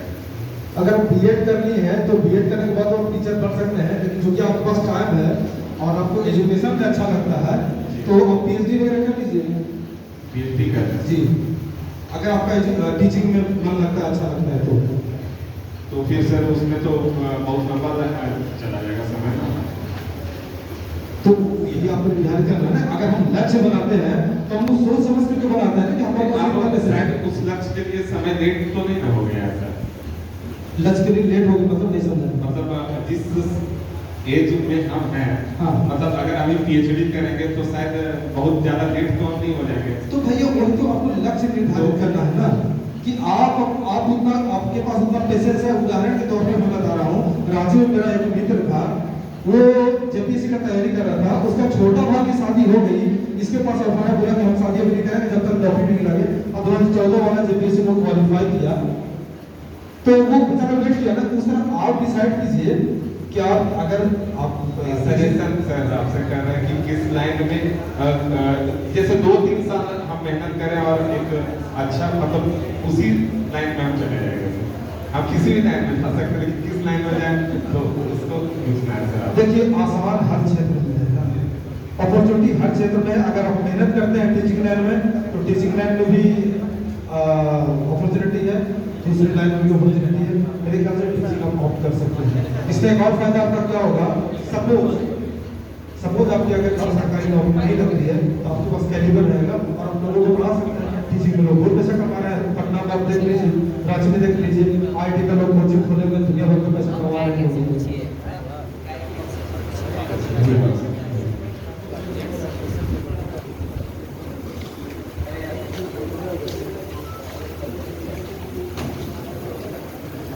नमस्कार सर, मेरा मदार कुमार। मेरा प्रश्न ये है कि आजकल की जो शिक्षा व्यवस्था है उसमें जो है किस प्रकार के सुधार लाया जाए जिससे हमारे अंदर आत्मविश्वास की भावना पैदा हो, स्वावलंबन की भावना पैदा हो और हम जो दूसरे पर डिपेंडेंट हैं कि सरकार नौकरी देगा तो हम नौकरी करेंगे।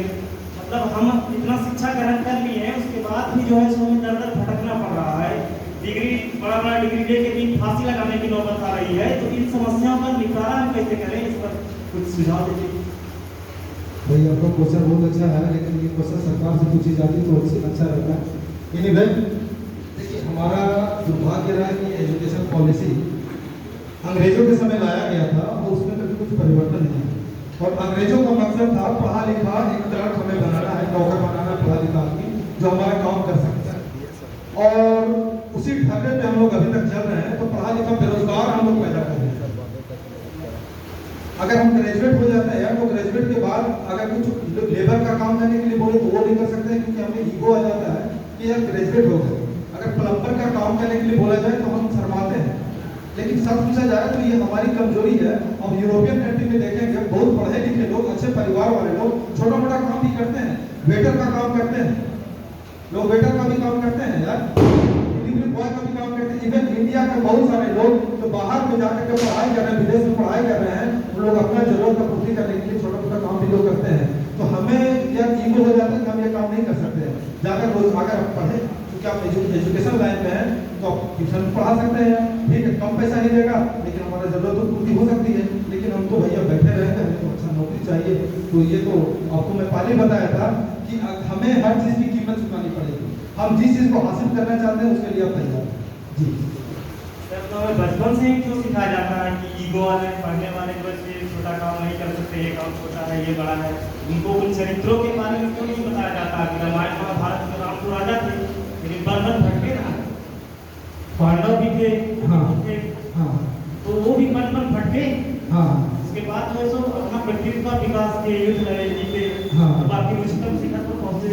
हाँ तो हमें इस तरह का शिक्षा क्यों नहीं दिया जाता? अब भैया ये तो सरकार की गलती है, ये सरकार बताएगी। सरकार की गलती है, सब सरकार को हम छोड़ देंगे तो हम लोग क्या हैं? तो इसीलिए तो मैं आऊँ कि आपको गाइड कर सकूँ। मैं तो आपको बता रहा हूँ लेबर का काम कीजिए, मैं क्या हूँ तो आप क्यों नहीं करना चाहते हैं? डिलीवरी बॉय का काम कीजिए या बिजली मिस्त्री को कॉल कीजिए, 10 बार आप कॉल करके कितना आएगा? और बिजली मिस्त्री का काम सीखिए, क्यों नहीं कर सकते हैं? मैं पेपर बांटने वाला काम किया, आप भी कीजिए। पढ़ के अगर हम तकनीकी शिक्षा पर हम अगर जोर देंगे तो हाँ। तकनीकी विकास से मेरा इनकम भी जनरेट होगा, हाँ। हम अपने आप को और इम्प्रूव कर सकते हैं ना। वही तो मैं बोल रहा ना कि शिक्षा नीति हमारा खराब है और ये सरकार आपको बताएगी। मैं अगर बोलूं कि शिक्षा नीति चेंज होना चाहिए, लोगों को कार्यकुशल बनाना चाहिए, तो मेरा बोलने से नहीं होगा। मैं आपको कार्यकुशल नहीं बना सकता हूँ।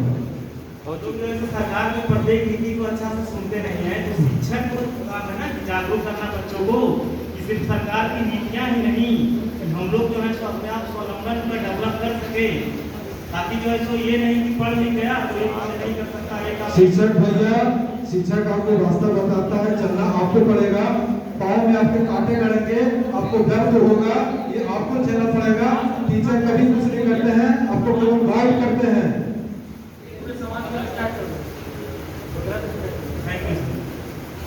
मैं फर्स्ट में ही आप लोग को बोला था कि ये करियर काउंसलिंग है, ये डिबेट नहीं है, लेकिन ये दुर्भाग्य है कि आप लोग सब परीक्षार्थी हैं, कॉम्पिटिटिव एग्जामिनी है, आपको समझ नहीं आता कि डिबेट क्या होता है, करियर काउंसलिंग क्या होता है।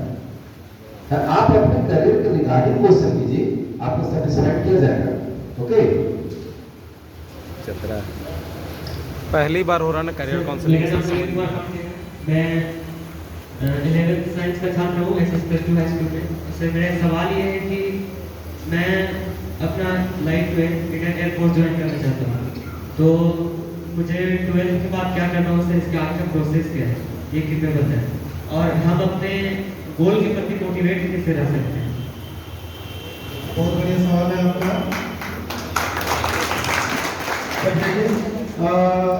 हमारे 93 बैच में मित्र लोग, 95 में बहुत सारे लोग एयरफोर्स में गए थे और ये बहुत अच्छा जॉब है। एयरफोर्स में लिमिटेड समय तक आप काम करते हैं, 10 से 12 साल, एग्जैक्टली मुझे याद नहीं है।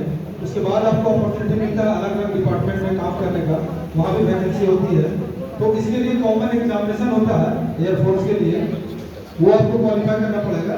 उसमें भी आपका रीजनिंग, मैथ और जीएस वगैरह रहता है। उसका आप कुछ प्रीवियस क्वेश्चन उठा लीजिए और देख लीजिए और तैयारी में लग जाइए, और हम लोग जहाँ तक गाइड कर सकते हैं करेंगे।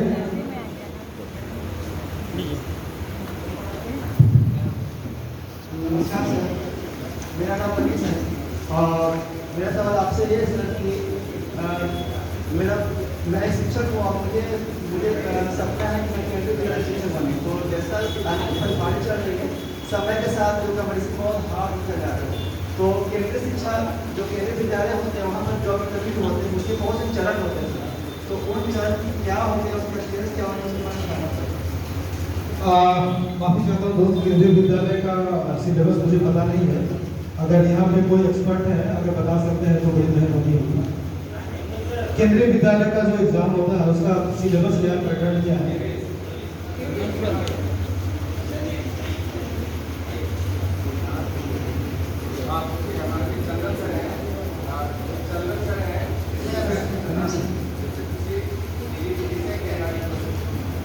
मेरा सवाल आपसे है सर कि केंद्रीय विद्यालय में जो जॉब इंटरव्यू होते हैं उसमें कुछ चरण स्टेट होते हैं, कुछ चरण बाकी सर क्या होता है?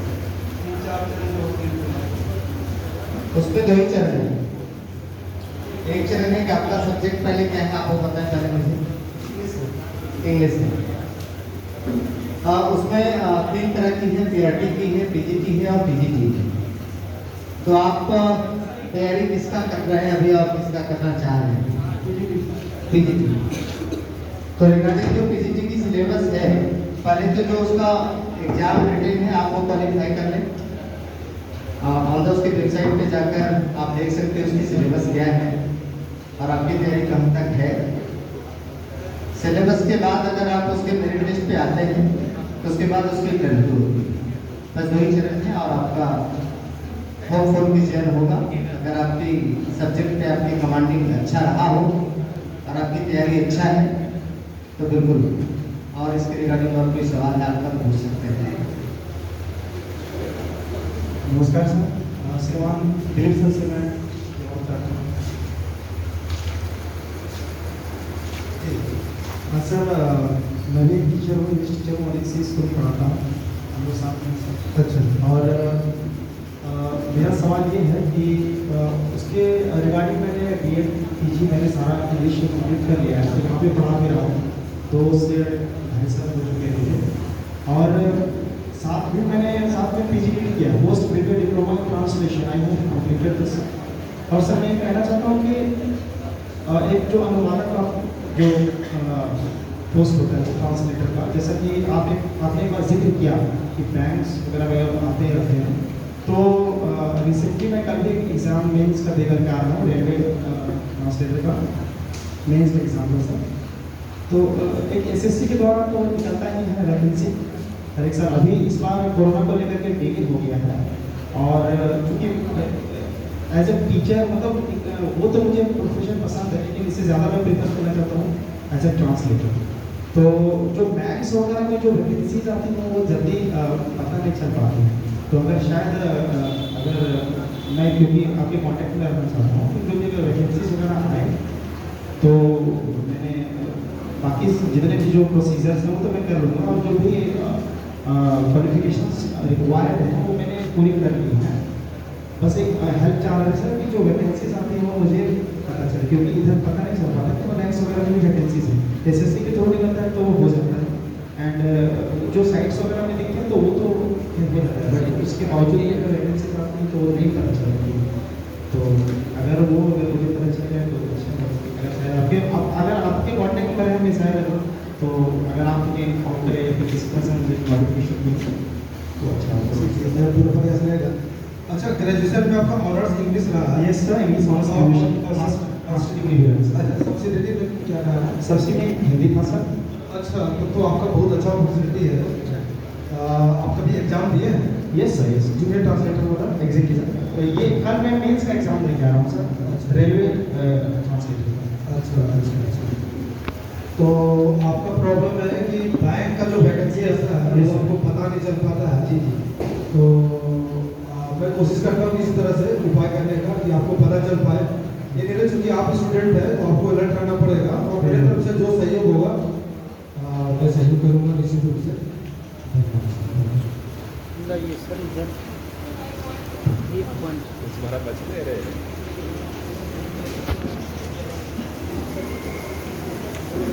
नगीना कुमार यहाँ मंचा से सभी गुरुजन एवं सभी दोस्तगण आप सभी को बहुत बहुत धन्यवाद। सर मेरा प्रश्न यह है कि मैं अभी फाइनल का फाइनल एग्जाम दिया हूँ और इसके बाद मैं एक शिक्षक बनना चाहता हूँ, लेकिन मेरा ऐसा सब्जेक्ट है कि लोगों में यह भ्रांतियाँ बनी हुई है कि आप शिक्षक नहीं बन सकते। मेरा जो प्रतिष्ठा के विषय है वो है इतिहास। लोग इतिहास को एक गलत नजरिए से देखते हैं, एक कहानी के रूप में देखते हैं। तो हम इसमें किस प्रकार से अपना करियर को हम आगे बना सकते हैं एज ए टीचर? सबसे पहले यार ये मुझे नहीं लगता किसी को ऐसा सोचना चाहिए या सोचते होंगे कि इतिहास मौजूद सब्जेक्ट है, और अगर लोग ऐसा सोचते हैं तो उनकी ये नासमझी है और उनकी नासमझी से आपको टेंशन नहीं लेना चाहिए, प्लीज बैठ जाइए। सबसे पहली बात, इतिहास यार हमसे जुड़ा हुआ है। इतिहास से हम अलग नहीं हो सकते।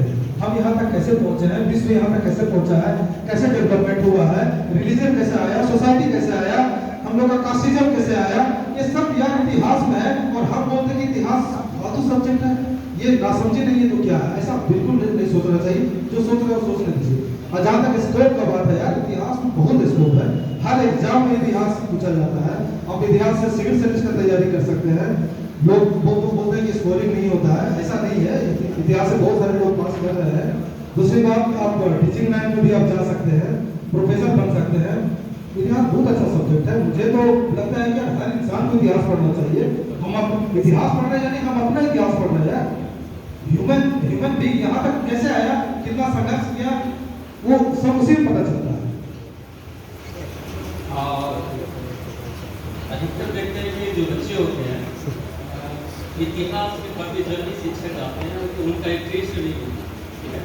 तो हम बच्चों में इतिहास के प्रति किस प्रकार से रुचि जागृत करें, इतिहास के प्रति सकारात्मक नजरिया रहता है। ये बहुत सुंदर क्वेश्चन है आपका। देखिए, मैं शुरू में बताया था कि इतिहास को हम लोग घटनाओं का संग्रह मान लेते हैं। यहाँ पे बच्चे लोग भड़क जाते हैं, वो इंटरेस्ट नहीं लेते हैं, क्योंकि अगर हम उसको फैक्ट्स बताते हैं तो बुक में वो खुद पढ़ लेगा, टीचर की जरूरत नहीं है। लेकिन जैसे हम लोग उसको बेसिक बताने लगते हैं कि सोसाइटी पहले कैसे था, अभी यहाँ तक आने में कैसे लगा, तो उस तरीके से अगर हम लोग बताते हैं ना तो उन लोग इंटरेस्ट लेगा। फिर हम लोग, हमारा भाषा भी जो है, हम लोग बात कर रहे हैं वो भी इतिहास से जुड़ा हुआ है। इस तरह से हम लोग को लिंक करना पड़ेगा, तो मेरे ख्याल से ज़्यादा अच्छा होगा। और टीचर लोग का अपना भी मतलब इंटरेस्ट इसमें होना चाहिए, और अपना कोई तरीका ईजाद कर सकते हैं कि ताकि स्टूडेंट लोग को मोटिवेट कर सके। क्योंकि टीचिंग एक बहुत सुंदर प्रोफेशन है, इसके बिना तो यार विश्व का प्रोग्रेस का हम लोग कल्पना भी नहीं कर सकते हैं। टीचर हमेशा महान रहे हैं और हमेशा महान रहेंगे, मैं दिल से कदर करता हूँ इन्हें। तो सबका पढ़ाने का अपना तरीका होता है, तो एक नया फार्मूला अपने खुद से ईजाद करते हैं। तो मेरे ख्याल से अगर इस तरह से भी किया जाए तो ताकि बच्चों का इंटरेस्ट जगे तो बहुत अच्छा हो। थैंक यू सो मच, आप मेरी सारी जिज्ञासा को शांत कर रहे हो। और ये आज का मेरा अंतिम प्रश्न है कि मैं यूपीएससी से लेके पॉलिटिक्स का सफर कैसे तय करूं ताकि मैं आगे चलकर एक प्रधानमंत्री बन सकूं और अपने देश को अखंड भारत बना सकूं। अरे वाह, बहुत सुंदर।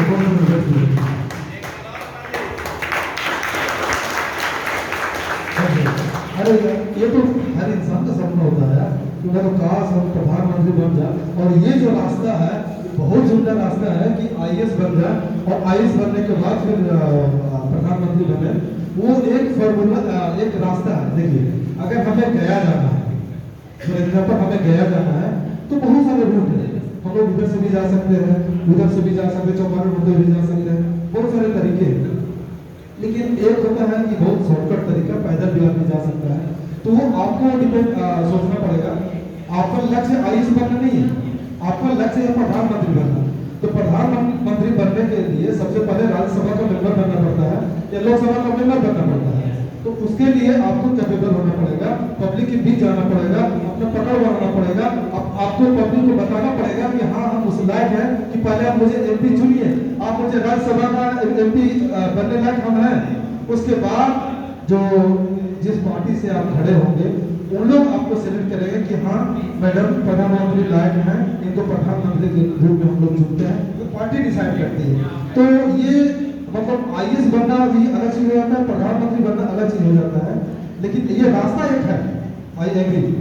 और आईएएस बन सकते हैं। जो आदमी आईएएस है या क्लास वन ऑफिसर है वो वीआरएस ले लेता है या इधर रिटायरमेंट के बाद भी उनको टिकट मिलता है। और इंडिया में बहुत सारे ऐसे आईएएस ऑफिसर हैं जो एमपी हैं। हमारे यशवंत सिन्हा जो हजारीबाग के हैं वो भी आईएएस रह चुके हैं। ऐसे बहुत सारे लोग हैं। तो थोड़ा आसान हो जाता है वहाँ से, क्योंकि आपका पहचान बन चुका होता है और पार्टी आराम से टिकट दे देती है। राज्यसभा का जो सफर है, मैंने सोचा कि एज बीइंग अ नोबेल लॉटरेट के रूप में जाना चाहती हूँ, ठीक है। तो बट आजकल की जो सोसाइटी है, कहा जाता है कि उपन्यास मतलब रिटायरमेंट के बाद पढ़ने वाला चीज है, ये चीज सुनने को मिलता है। और कहते हैं कि कविता वो लिखता है जिसका दिल टूटा हुआ है, but my thinking is far different from that. तो मैं कैसे मतलब लिटरेचर को लेके आगे बढ़ूं ताकि राज्यसभा का सीट बेसिकली मैडम आपका फिर क्वेश्चन वही घूम के आ रहा है कि फिर ये रास्ता अपना रहा है। पहले आपको ये बनना है, आप सोच लीजिए कि नोबेल लॉरेट आप हैं, हाँ।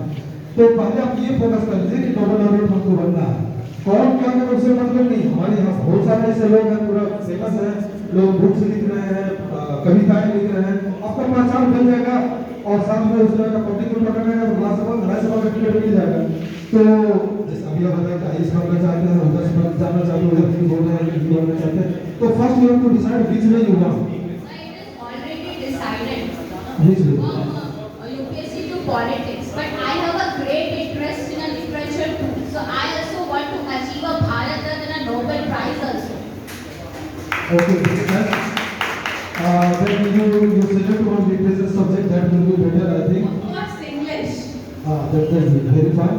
You can kill two birds with one sword. What's up?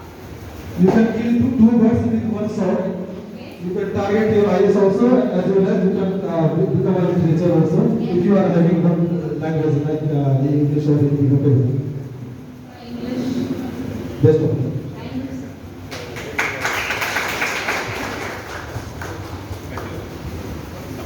Good evening, sir. My name is Indira Singh.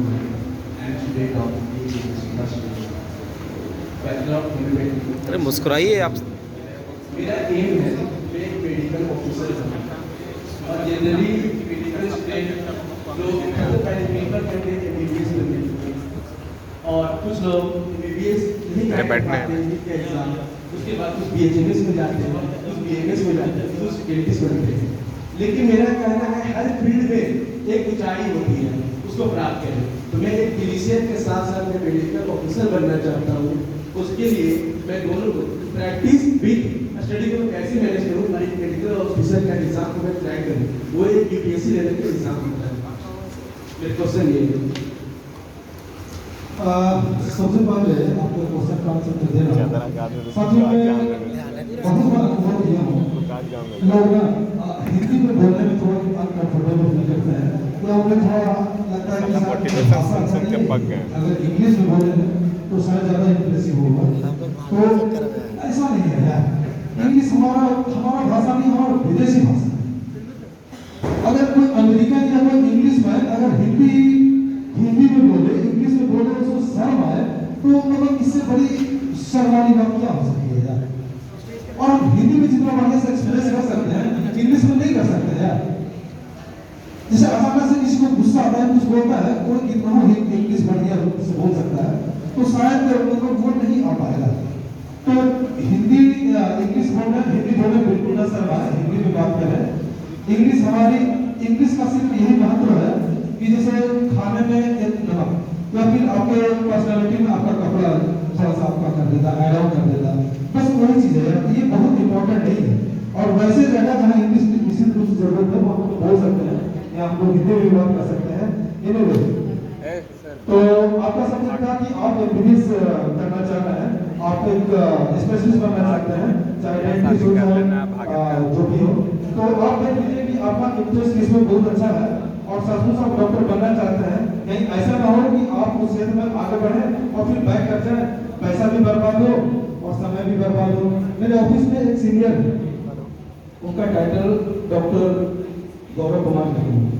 मुझे लगा शायद पीएचडी किए होंगे, तो एक बार मुझे ईमेल किए, तो मैं देख रहा हूँ उसमें 4-5 डिग्रियाँ लिखा हुआ था, ये हमारा देखना बहुत सारे डिग्री। तो मैं एक बार पूछा उनसे कि सर आप एमबीबीएस की फिर यहाँ पर स्टॉप कीजिए। तो बोला यार घर में सब लोग एमबीबीएस था, तो मुझे भी बताया गया, कर लिए। मन नहीं लगता था कि हमेशा पेशेंट के साथ रहना, तो मुझे लगा कि आईएएस की तैयारी करें। तो उसके बाद फिर यूपीएससी दिया और यूपीएससी क्वालिफाई। तो आप देख लीजिए कि आपका किस क्षेत्र में आपका इंटरेस्ट है, आप डेंटिस्ट में जाए और निश्चित रूप से हर क्षेत्र में यार, चाहे डेंटिस्ट हो, चाहे स्किन स्पेशलिस्ट हो, हर क्षेत्र में बहुत अच्छा स्कोप है। वो निर्भर करता है कि आप कितने इंटरेस्टेड हैं, कितने डिवोटेड हैं और आपके पास कितना कैरियर है।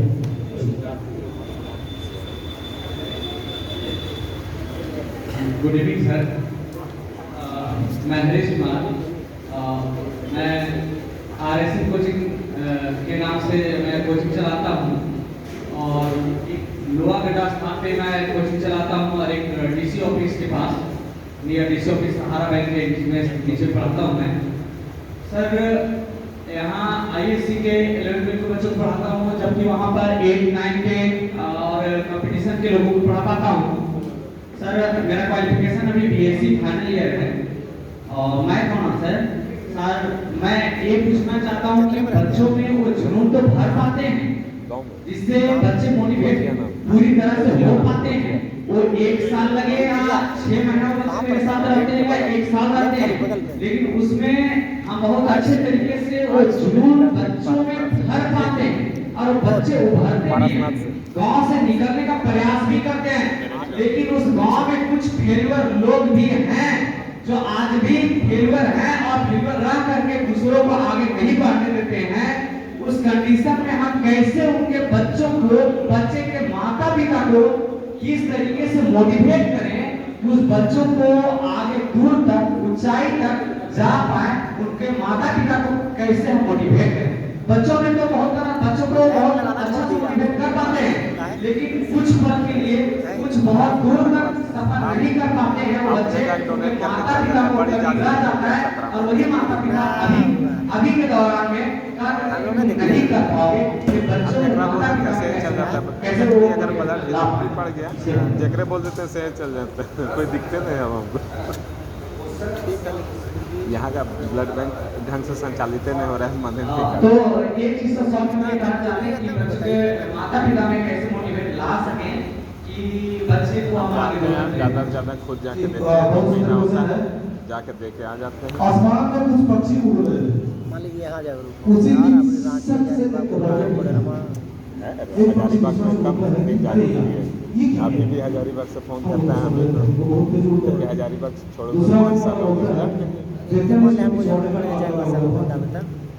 तो साथियों मुझे हमें अपने आप में आग लगाना पड़ेगा। मैं पहले ही बोला कि आपको फोकस नहीं करना जगाना पड़ेगा कि मुझे हासिल करना है, और आप उसके गार्जियन को आप यही एडवांस बता सकते हैं कि आप अगर पढ़ लिखेगा, नौकरी कर लेगा, जैसे पढ़ने लिखने के बाद नौकरी करने तरीके से देखते हैं।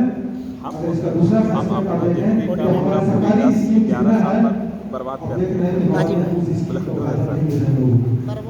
काम करते हुए 5 मिनट टाइम लेकर के दादी जितना भी पढ़ाई हम उसका करते हैं अच्छा बेनिफिट लगता था। अगर वो सर्टिफिकेट बनाने जाते हैं तो हम अधिकारी से हम संतोष से बात करते हैं, रिक्वेस्ट करते हैं। प्रसाद करके ब्लड कैंप लगाया था तो क्यों रिक्वेस्ट करते हैं? उसको उसी लिए सिखाया गया है कि आपका सर्टिफिकेट बना। वो पहले से, लेकिन उतना ज़्यादा उनको हमको घुमाता रहेगा, कल आइए परसों आइए, हमें तो डॉक्टर चाहिए, उसको बैठाया गया आपके काम करने, उसको सैलरी इसीलिए मिला। उसके बाद फिर जोड़े पुष्कर लोग, पुष्कर भैया सब हाँ पुष्कर को बाद ऐसे बहुत सारे लोग हैं जो गरीबी से उठे हैं, संघर्ष किए हैं, अच्छे पोस्ट पर हैं, पैसा कमा रहे हैं, ट्यूशन पढ़ा रहे हैं, ट्यूशन से पैसा कमा रहे हैं। तो ये सब एग्जांपल आपको देना पड़ेगा, कन्विंस करना पड़ेगा, समझाना पड़ेगा। पुष्कर भी हमको लगता है इसके अलावा एजुकेशन से ये भी पता चल रहा है कि उसके बाद से वो भी ध्यान देना बंद कर विभिन्न बीमारियां जैसे होता है उसको लोग भूख लगता है तो बहुत हाल चलता छोड़ दिया बाद में हमको लगता है कि जब हम हजारीबाग छोड़े उसके बाद वो लोग ग्रो किया है विश्वास जो है वो छोड़ दिया सब विश्वास काम नहीं करता। जैसे सांप काट लिया तो ओझा के पास चला जाता है, वो डॉक्टर के पास नहीं जाता। उसके बाद ये सब सारा फैक्ट स्टार्ट करवाया करके गार्जियन को आपको समझाना पड़ेगा। लगवाया था तो हजारीबाग का टेबल वॉक करवाया तो इलाज का ब्लड बैंक हमको कैंप में बुला वो फोटो हम जान रहे हैं फोटो और दूसरा बात हम बोले मेरा आदमी जरूरत पड़ गया तब